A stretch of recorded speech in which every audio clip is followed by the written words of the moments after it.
Bem, muito boa noite. Estamos aqui no estúdio da Rádio Web Caiçara, onde fomos contemplados com a Lei Paulo Gustavo, Francisco Salles de Souza, né? Não é o franciscosales.com.br.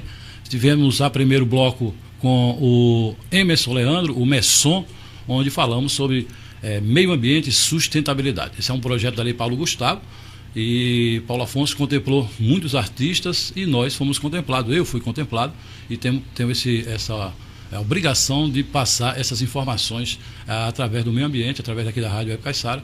E hoje nós vamos conversar, o nosso convidado de hoje é o Dr. Antônio Almeida Júnior. Vou falar um pouco aqui do histórico, né, do Dr. Antônio Almeida Júnior. Médico veterinário, especialista em gestão de negócio, mestre em extensão rural e desenvolvimento, atua em Paulo Afonso e região como consultor em políticas públicas e desenvolvimento sustentável.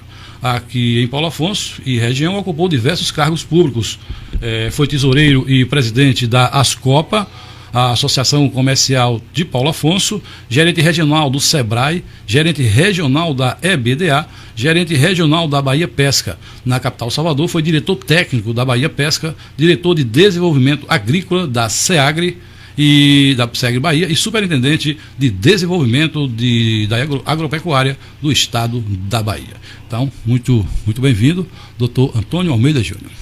Obrigado, Francisco Salles, obrigado aos amigos aí que fazem parte da Lei Paulo Gustavo, né? Um prazer muito grande estar aqui com você, né? Agradecer também aí a gentileza da Web Caiçara, que nos cede aqui o seu estúdio, para que a gente possa bater esse papo, né? Falarmos um pouco sobre meio ambiente e também sobre sustentabilidade.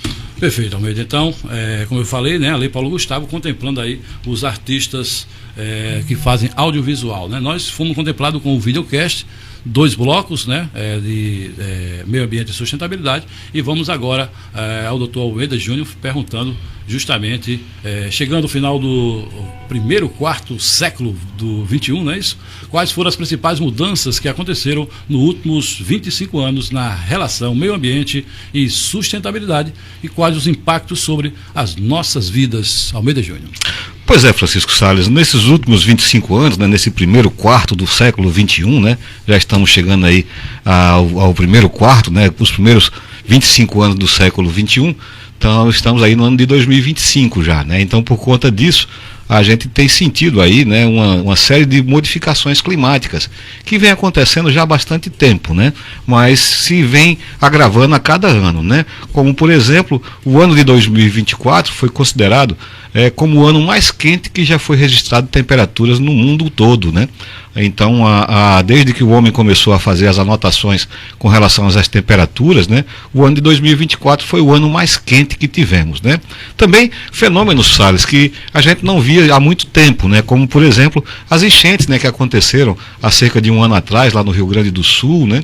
O último dado estatístico que se tinha era dos anos 40 lá do século passado, né? Então, por conta disso, teve todo esse processo dessas enchentes, né? Como também o agravamento das questões das secas lá no Rio Amazonas, né? O nosso rio mais caudaloso, né? Que tem maior volume de água, e a gente teve aí essa questão aí das secas do Rio Amazonas, né? Agora recentemente, inclusive, a mídia nacional toda divulgou aí, né? Que foi um dos índices mais baixos, né? Que se chegou aí com relação à questão dos níveis lá do Rio Amazonas, principalmente o Rio Negro, né? E também o Rio Solimões, né? Que quando se juntam formam o Rio Amazonas, né? Sem falar em outros processos, né, em muitos e muitos lugares passando por processos de grandes secas, né, aqui na nossa região, por exemplo, essa região aqui que pega o Abaré, Rodelas, né, Curaçá, Juazeiro, Centro-Sé, né, já está em área que já não é mais considerada como semiárido, já é considerada como árida, ou seja, está em processo de pré-desertificação, né? Então, esses fenômenos aí, né, vêm aí trazendo aí consequências danosas para todos nós em termos de meio ambiente e também de sustentabilidade.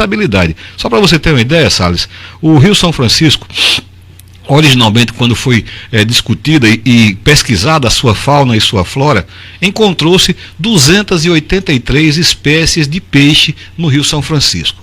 Hoje, não se assuste com o número, só temos 107 espécies, ou seja, mais de 170 espécies do nosso Rio São Francisco já estão extintas. Causada pelos impactos ambientais. Causada pelos impactos ambientais, né? Causadas por esse modelo desenvolvimentista que nós implantamos e que não respeita o meio ambiente, que não respeita a sustentabilidade, que não respeita a questão de que a gente precisa efetivamente produzir, mas a gente precisa também conservar e preservar o nosso ambiente, senão vai chegar um dia em que a gente não vai ter mais aonde habitar, né? É uma outra coisa que a gente também vê, né? Aí, e está a olhos vistos, né? Esse ano ainda não aconteceu, mas pode acontecer a qualquer momento. Assim que vem a primeira chuva, as baronesas vão se desprender de novo dos leitos, dos esgotos, eu não chamo nem de riacho mais, que são praticamente esgotos, e vai de novo acontecer aquele velho fenômeno que a gente vem acontecendo aí há mais de 10 anos, da invasão das baronesas nas nossas praias, né? Poluindo aí os nossos lagos, prejudicando o nosso turismo. Ou seja, isso não é desenvolvimento, isso é, na realidade, um modelo equivocado, né, de se fazer crescimento econômico. E a gente precisa, efetivamente, né, entender de que tudo isso está impactando nas nossas vidas. Estamos passando, talvez, pelo verão mais quente que Paulo Afonso já viveu. E não é só Paulo Afonso, em todos os lugares está assim, né? Os aumentos da temperatura têm sido constantes e aí as pessoas têm passado aí realmente por verdadeiros momentos difíceis com relação até à sua presença, né?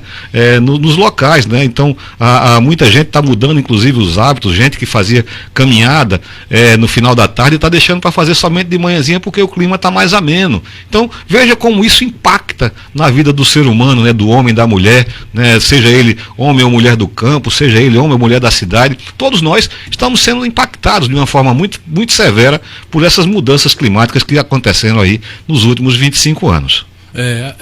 Tem não está fora do meu contexto aqui, mas Xorroxó, a cidade de Xorroxó, foi inclusive discutida a questão da desertificação. Lá está um problema sério, inclusive foi matéria na Globo News, né? Então, esse processo, Salles, de desertificação já vem acontecendo há mais de 30 anos. Só que ele vem digamos assim, cada vez mais ele está mais presente no nosso dia a dia, porque nós, como seres humanos, estamos contribuindo para que a natureza fique cada vez mais árida. E eu vou lhe dizer como é que a gente está contribuindo. Por exemplo, há cerca de 40 anos atrás, aqui na nossa região, começou-se a se fazer um trabalho de extensão rural, onde foi substituída a caatinga por um capim chamado de capim búfalo. Não sei se você se lembra dessas histórias, mas quem é criador de caprino, de bovinos, né, quem é morador da zona rural, deve estar lembrado dessas histórias. E aí foi o que aconteceu. O capim búfalo, ele realmente ele é um capim que veio lá da savana africana, né? Ele é nativo de lá da África. Quando chove, em menos de 15 dias ele já está grande, bom para pasto.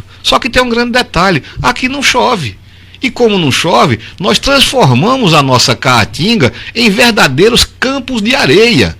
E, consequentemente, isso fez com que a gente tivesse perda de nascentes, a gente teve diminuição da fauna, diminuição da flora e, consequentemente, agravou-se o processo da desertificação. Então, não é só a natureza que está agindo. Nós, seres humanos, e aí a gente chama tecnicamente que é a ação antrópica, né? Que é a ação do homem sobre o meio ambiente, nós estamos contribuindo cada vez mais para desertificar as nossas regiões.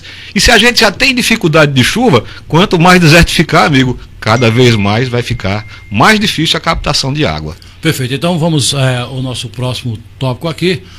Por exemplo, na sua opinião, quais os principais desafios a serem enfrentados para reverter esse quadro? Olha, Salles, a gente tem aí uma série de coisas que a gente precisa fazer. A gente precisa entender primeiro como é que é a geografia e como é que a gente ocupa o nosso espaço urbano, né? E também como é que a gente ocupa o nosso espaço rural. Eu vou falar primeiro com relação ao nosso espaço urbano, tá certo? E quando eu falo urbano, não é só na sede das cidades, é na sede das cidades, é também nos povoados, nos pequenos aglomeramentos humanos, né? Então a gente precisa efetivamente começar a criar os nossos corredores verdes.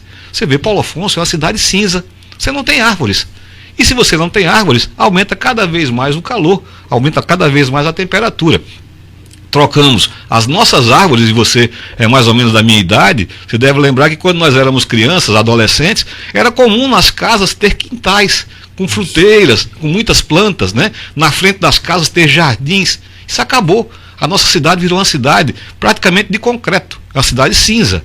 Então nós não temos mais árvores. Então uma das coisas que a gente precisa fazer urgentemente, né, é fazermos uma campanha onde a gente possa ter esse ressurgimento desses grandes corredores verdes, né, onde a gente possa estar fazendo aí toda essa questão de se transformar as cidades de novo em pequenas áreas com árvores. Porque quando a gente tem árvores, e eu posso provar para você isso, porque eu fiz um estudo quando da época do meu mestrado em desenvolvimento, avaliando quanto é que estava a temperatura na Getúlio Vargas, e no mesmo momento a temperatura lá no Parque Balneário, ali no Monumento do Boi e a Cobra. Isso. Temperatura no centro da cidade, 33,5 graus Celsius. No mesmo momento lá no Monumento do Toriacicuri, 28,2 graus Celsius. Então veja a diferença e o impacto que isso pode causar, né? Uma outra coisa que a gente precisa fazer urgentemente é a questão da destinação dos nossos resíduos sólidos, né? Ainda é muito comum, lá em casa eu faço a separação do lixo úmido do lixo seco, e aí o carro coletor mistura tudo de novo. O compactador vai... o compactador mistura tudo de novo, né? Infelizmente a gente não tem ainda um programa de coleta seletiva onde eu possa destinar, por exemplo, toda a minha parte de metais, os vidros, os papéis e papelões, né, do meu lixo orgânico, do meu lixo molhado, né, que pode ser servido ainda para fazer adubo, para fazer um monte de outras coisas. Então, é necessário que se haja todo um processo de educação ambiental, e aí isso vale não só para a cidade, mas vale também para os povoados, para as aglomerações, onde a gente possa fazer tudo isso, né? Além de tudo isso, a gente precisa começar a usar práticas mais sustentáveis, sabe, Salles? Como, por exemplo, o uso de alternativas energéticas, como a energia solar, que você, aqui na Web Caiçara, sabe que o pessoal daqui usa energia solar. Eu também tenho energia solar na minha casa. É preciso de que a gente tenha a coleta seletiva de lixo, né? A questão do plantio das árvores nas frentes das casas. É preciso que o poder público, e aí foi uma sugestão que a gente dá ao governo que está se iniciando, a criação do IPTU verde. Ou seja, se você tem dentro da sua atividade de exploração do meio ambiente, se você tem o uso de fontes renováveis, você teria um desconto no IPTU, por exemplo, né? Ou se for uma empresa, um desconto na taxa de funcionamento e fiscalização, enfim, né? Também, né? Mudar também essa cultura, né? De que a gente não pode produzir alimento nas cidades, né? Hoje já é uma prática comum, onde você vê condomínios, por exemplo, que as pessoas têm hortas comunitárias e produzem, né, o seu próprio alimento, ou pelo menos parte dele. Então aproveitar esse grande sol que a gente tem, e inclusive as águas residuais que a gente tem. Ora, toda água de chuva que cai na cidade, no centro da cidade, vai de volta para o Rio São Francisco ou para os esgotos. A gente não aproveita. O Shopping Paralela, lá em Salvador, é um exemplo de aproveitamento racional da água da chuva. Eles captam toda a água da chuva, que depois é utilizada para ser utilizada nos banheiros do próprio shopping. Veja que coisa diferente. Então é assim que a gente precisa começar a pensar, né? Do que é que a gente precisa fazer. Outra coisa é o uso de combustíveis fósseis, diminuir. Por que a gente ainda usa carro a gasolina? Se a gente tem carro a etanol, com tecnologia brasileira, que precisa apenas ser adequado os valores, né? Porque hoje é muito mais importante se produzir açúcar do que etanol, mas a gente precisaria de uma política pública para evitar o uso desses combustíveis fósseis e usar combustíveis alternativos, né? Já na área rural, a gente teria um outro enfoque, né? Primeiro, a recuperação das áreas degradadas, né? A gente chama de recaatingação. Por exemplo, se eu tenho uma área que foi plantado capim-búfalo e hoje não serve para nada, eu vou recatingar essa área. E eu posso utilizar o quê? Por exemplo, uma coisa que a gente pode utilizar e que aqui a gente não tem utilizado. O uso das nossas xerófilas, como por exemplo o plantio do mandacaru, o plantio da própria palma para alimentação animal, ou por exemplo o plantio, né, do sisal para a produção de fibra. E essa fibra, inclusive, gerando emprego, gerando renda, gerando sustentabilidade. Ao invés de estar aquele campo somente de areia, você está produzindo alguma coisa. Então, é uma das práticas que podem ser feitas, né? Sustentabilidade. Sustentabilidade. Outra coisa, aqui chove de quando em quando, né? Mas quando chove, chove forte.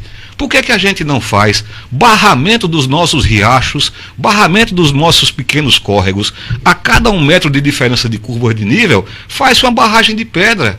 E aí você vai criar verdadeiras escadas de água, onde você vai ter água para os animais beberem, água para você molhar parte da sua produção, água para você beber. Veja, fontes alternativas. Exatamente. Existe tecnologia, o uso de barragens subterrâneas, que aqui em Paulo Afonso a gente não tem, que é uma tecnologia que existe há mais de 50 anos, desenvolvidas pela nossa querida Embrapa, né, nosso maior centro de pesquisa de tecnologia agropecuária da América Latina, né, e quiçá uma das maiores, uma das 5 maiores do mundo, né, e que está aí disponível, e que tem um custo relativamente barato de se implantar.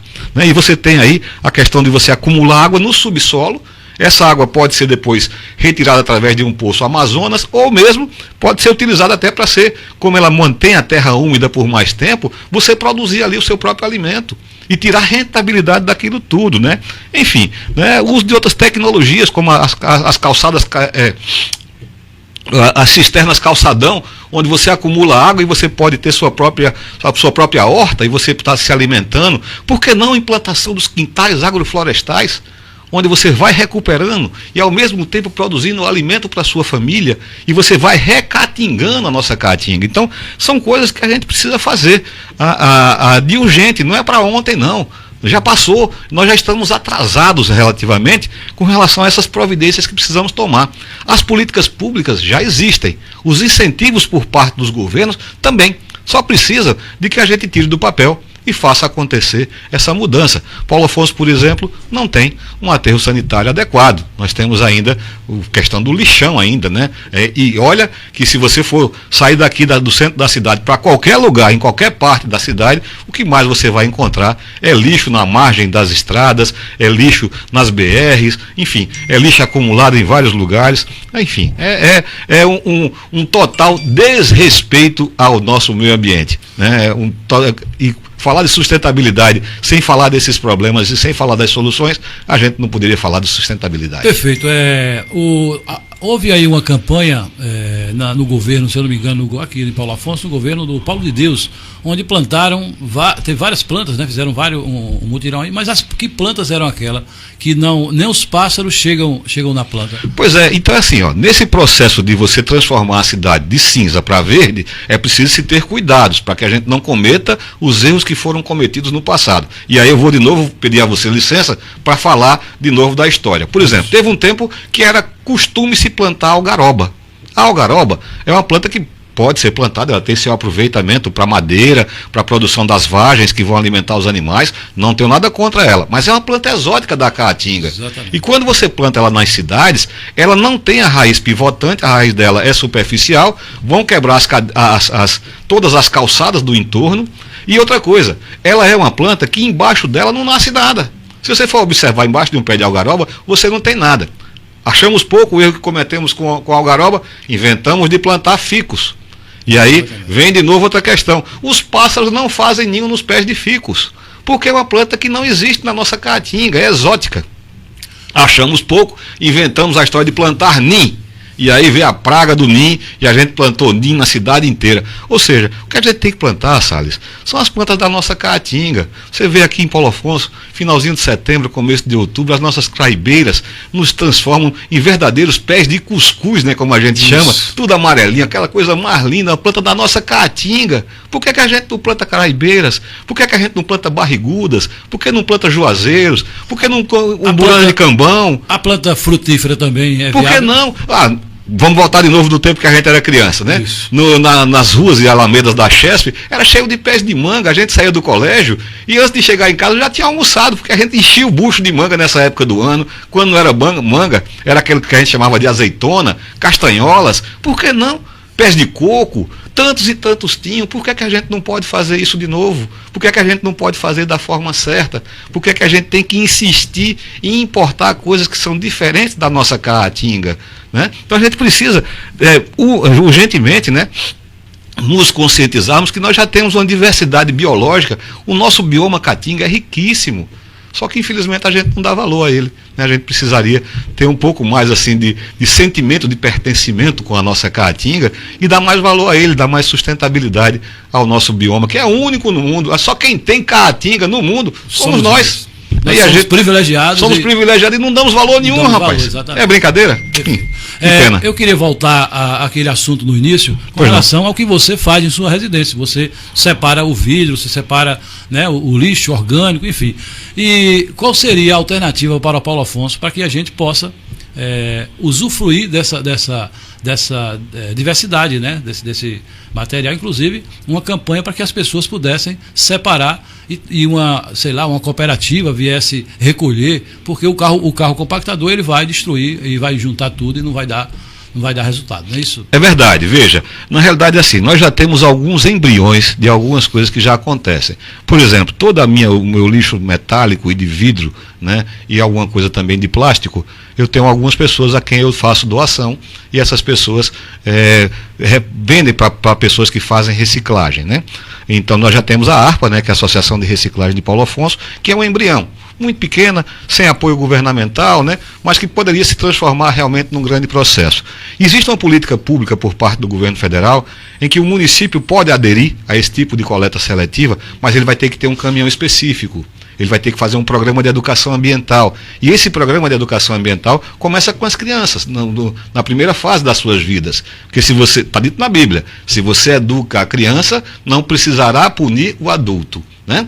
Ele jamais se desviará do seu caminho do bem. Então é por aí que começa. Então a gente precisa começar a educar as crianças, educar os adolescentes. E isso tudo vai virando um processo contínuo. Do mesmo jeito que a gente aprende a andar de bicicleta e depois a gente monta na bicicleta e nem lembra mais quais são os passos que tem que dar e já sai pedalando, vai passar a ser uma rotina na vida das pessoas. Lógico, isso leva tempo. Não acontece de um dia para o outro. Mas se nós não começarmos hoje, amanhã já é mais um dia. Daqui a um mês já é mais um mês e um dia. Então a gente precisa urgentemente começar a implantarmos esse processo de educação ambiental. Mas lembre, é preciso que a gente tenha na outra ponta também a equipe que vai viver da reciclagem, que vai estar fazendo aí o aproveitamento e a destinação desses resíduos sólidos. As pesquisas demonstram que nós no Brasil, nós produzimos em média, cada um de nós, né, a gente produz em média 1 quilo de lixo. E esse quilo de lixo que a gente produz, metade dele poderia ser reaproveitado. Poderia ser reciclado. A outra metade realmente é lixo. Então você imagina a quantidade que nós somos, 120 mil habitantes.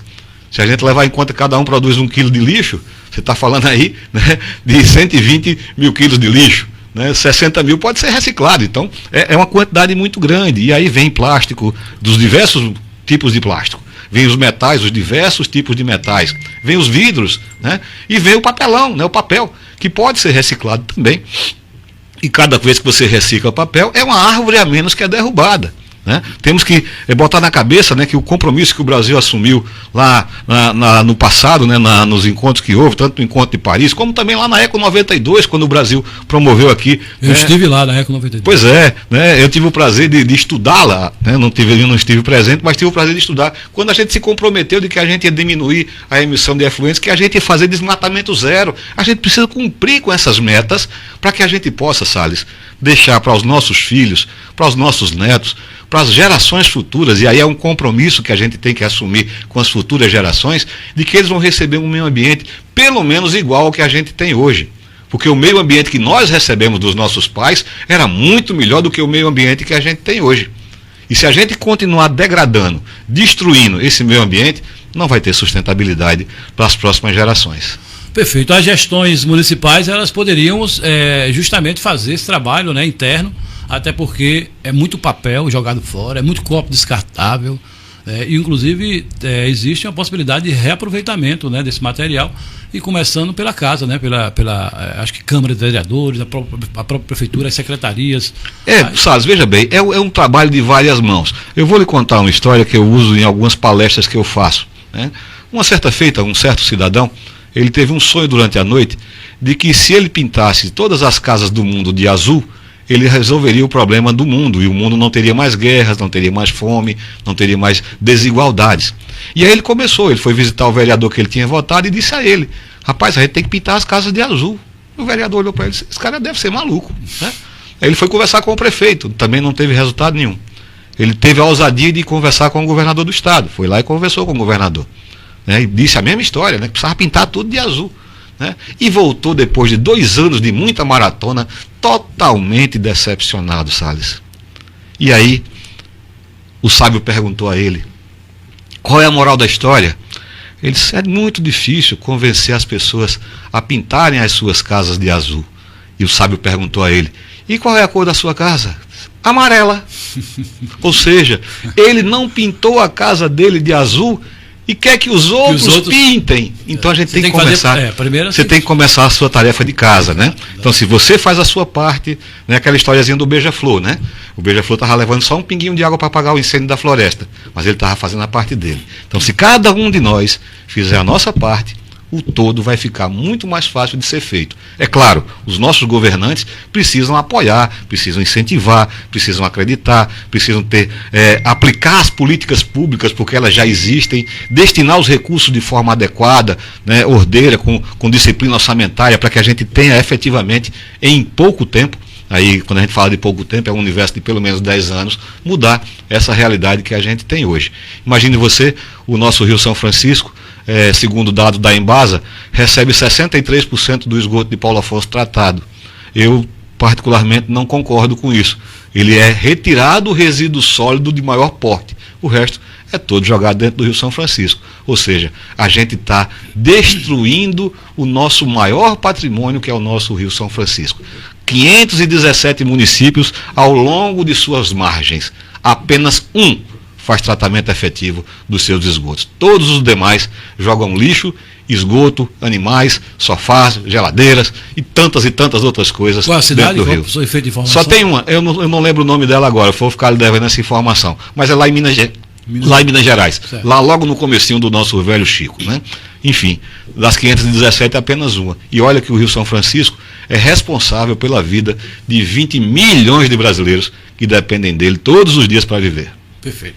A nossa última pergunta seria: qual a importância da preservação dos sítios arqueológicos que fica localizado ali na Malhada Grande, Lagoa da Pedra, Rio do Sal e adjacência? Olha, Salles, nós temos um patrimônio aqui com relação às nossas belezas, né, de pinturas rupestres, não só ali no Rio do Sal, isso, mas temos em outros locais também, né, algumas áreas, né, onde a gente precisa... Na região de Glória também. Na região de Glória. Aqui em toda essa região do nosso entorno, o homem de 10 mil anos ele viveu. Né? Quando eu trabalhava no projeto do Xingó, né, nós começamos inclusive a montar, e eu participei ativamente do processo da montagem do Museu do Museu do Xingó, que conta a história do homem do Max, no Museu Arqueológico de Xingó, que conta a história do homem de 10 mil anos, né, que viveu aqui nessa região. E, inclusive, né, foi tema de muita pesquisa, feita inclusive na época pela UNEB, né, e tanta gente, né, que pesquisou dentro do próprio instituto, lá na época do Xingó. A gente tem pinturas rupestres em muitos lugares. O que a gente precisa é fazer a exploração racional de tudo isso.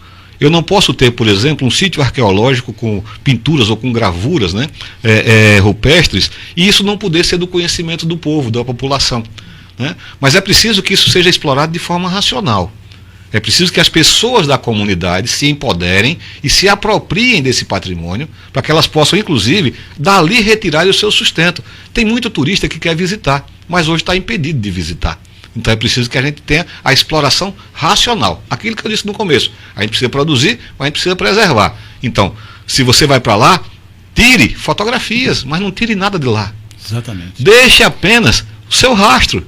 Não deixe lixo.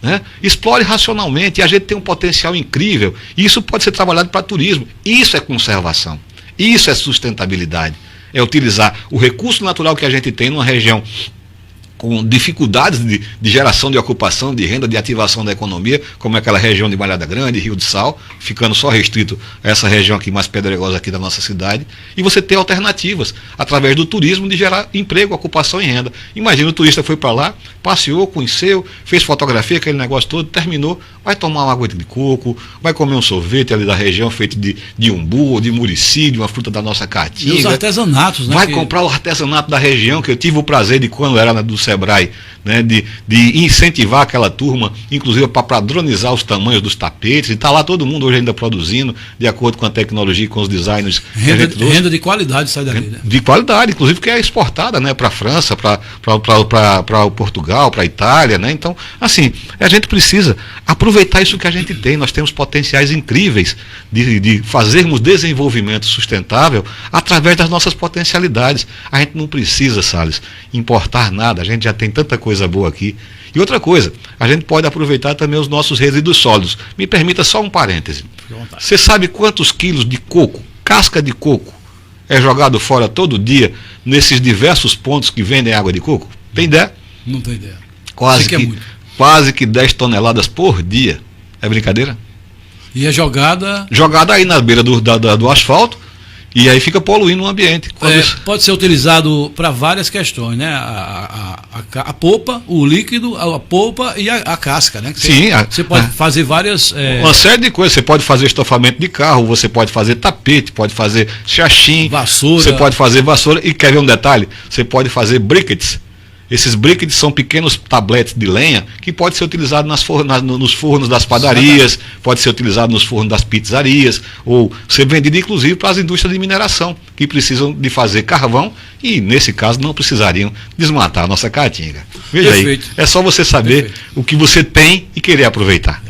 Verdade. Olha, são 19h48 aqui. Hoje é 7, né, de janeiro. Estamos recebendo o Dr. Antônio Almeida Júnior, é médico veterinário, especialista em gestão de negócio, mestre em extensão rural e desenvolvimento, atua em Paulo Afonso e região como consultor em políticas públicas e desenvolvimento sustentável. Aqui em Paulo Afonso e região, ocupou diversos cargos públicos, foi tesoureiro e presidente da Ascopa, a Associação Comercial de Paulo Afonso, gerente regional do SEBRAE, gerente regional da RBDA, gerente regional da Bahia Pesca. Na capital Salvador, foi diretor técnico da Bahia Pesca, diretor de desenvolvimento agrícola da SEAGRE, na Bahia, e superintendente de desenvolvimento da agropecuária do estado da Bahia. Tem um currículo muito bom, viu? Obrigado. Queria agradecer Antônio Almeida Júnior, né, por ter aceitado o nosso convite e engrandecer o nosso público com esse seu conhecimento, né?